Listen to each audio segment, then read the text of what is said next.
What's up, everybody? My name is Joe Brown, and this is Heresy Financial. Recently, Democrats in the House of Representatives proposed legislation to close tax loopholes for cryptocurrency investors. And I use air quotes quite intentionally simply because there's no such thing as a tax loophole. There's simply thousands of pages of tax rules that legislators have decided, hey, these are all the tax rules. And whenever they come across something that they realize, hey, we don't actually like the results of this law that we made, we're going to call it a tax loophole and then come up with a reason in order to change it. And so in this video, we're going to talk about what the loophole is that cryptocurrency investors are using, what the proposal is to change it, and what you can do to avoid this impacting you. Ready? Let's dive in.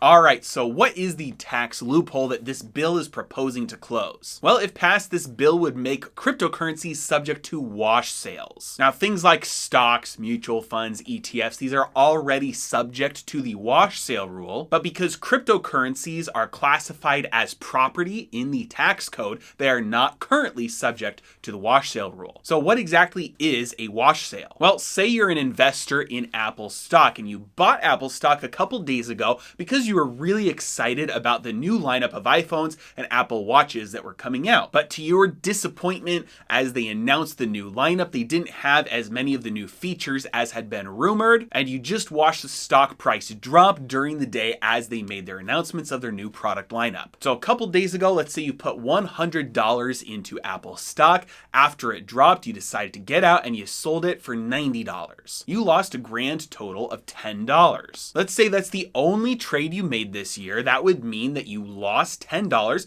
You can use that as a deduction to write off because you lost that money. So you're not going to have to pay taxes. You earned that $10, but you lost it on that stock trade. And so the IRS is going to give you a little bit of a break and say, hey, you don't have to pay us taxes on those $10 that you lost. On the other hand, let's say the opposite had happened and the stock went up and you sold it for $110 instead of $100. Well, then you would be subject to capital gains taxes, right? So this is very simple, right? You sell something for a loss, you get to write off the loss. You sell something for a gain, you have to pay taxes on the gain. And if you did both of those trades a couple weeks ago, you made $10 and then this week you lost $10, they're going to net out for the year. In total, you had $0 gains, $0 lost. But here's where things get interesting. Let's say you bought Apple stock a couple days ago and you watched it go down today, you sold, and now you're down $10. But you sat back and you thought about it and you realized, you know what?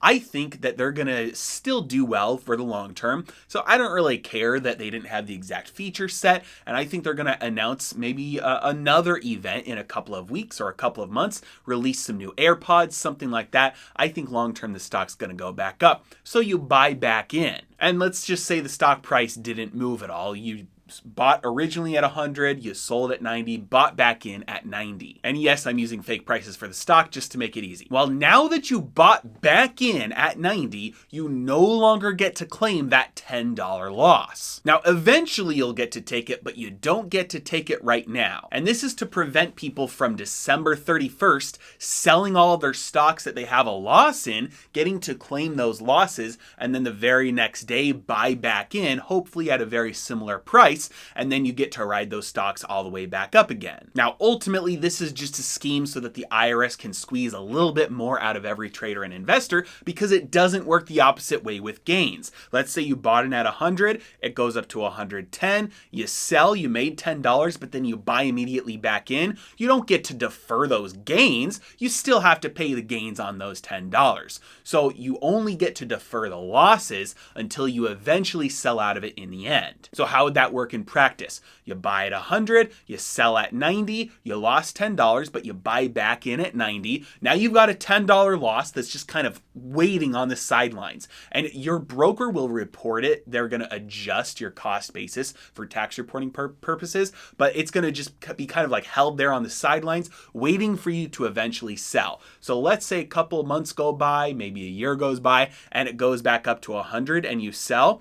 Well, technically on that trade, you had a $10 gain, right? Because you bought at 90 and you sold at 100. But you had an earlier loss that was rolled into that trade that you weren't able to take. And now that you've finally sold out of the position, you get to finally take that. And so your total reported gain or loss will be zero because your initial $10 loss was rolled into that position. You made $10 this time, you sold out now. That old $10 loss cancels out your new $10 gain. So in the end, it all works out. It all evens out. It's just a way for the IRS to get as much of their profits from you, get as much of the squeeze from your wallet now instead of waiting into the future. Now you might be thinking, so does that mean that once I sell something for a loss, I can never buy back in or else I don't get to ever take my loss? That sounds preposterous. Yes, there's a 30-day window. So as long as you wait 30 days to buy back into the stock, then you will not have to roll that old loss into your new position. You'll still get to take that old loss when it happened, and your new position will just carry on like normal. Now, like I said earlier, cryptocurrencies are not subject to the wash sale rule right now, which means that if you sell it today at a loss, you can buy back in immediately and you do not have to claim any wash sale. You don't have to roll those old losses into the new position. But the new proposed legislation would subject cryptocurrency trades to the wash sale rule, meaning that if you sold Bitcoin at a loss today and you bought back in within 30 days, then you would have to take that loss and roll it into the new position. You wouldn't be able to claim that loss until you finally sell out and then don't buy back in for another 30 days. Now, this would go hand in hand with clamping down on the major exchanges and making sure that these exchanges are reporting things to the IRS, especially in light of the new information that came out that the Treasury is trying to make the IRS collect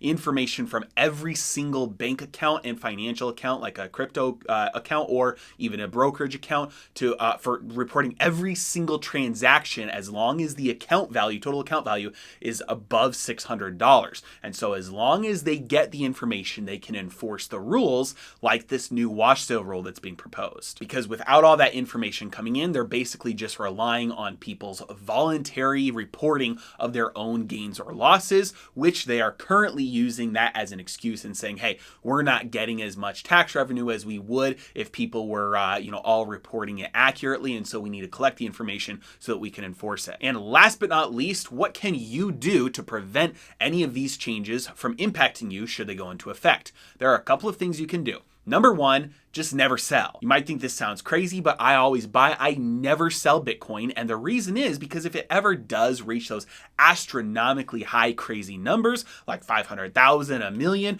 and you want to take some gains off the table, all you have to do is borrow against it because debt is not taxable income. And so if it does get up to that, those crazy height, you don't have to sell it and incur all these capital gains. All you have to do is borrow against it. Now, my other rule is only buy Bitcoin. I do not buy, own, or trade any other cryptocurrency other than Bitcoin, but I know a lot of people do, and especially a lot of people do it to trade because of the heightened volatility in these markets. There's big opportunity for disciplined traders to make some decent profits. And so if the wash sale rule does go into effect and you're no longer able to take advantage of the tax treatment on cryptocurrencies and you can't just buy back into something after you sell it for a loss, you can always buy a different cryptocurrency that is similar instead. See, Ford and GM are very similar companies, but if you sell Ford at a loss and then buy GM, you're not subject to the wash sale rule. There's a little bit of a gray area here, but you normally have to buy something that's similar enough to be considered almost identical. So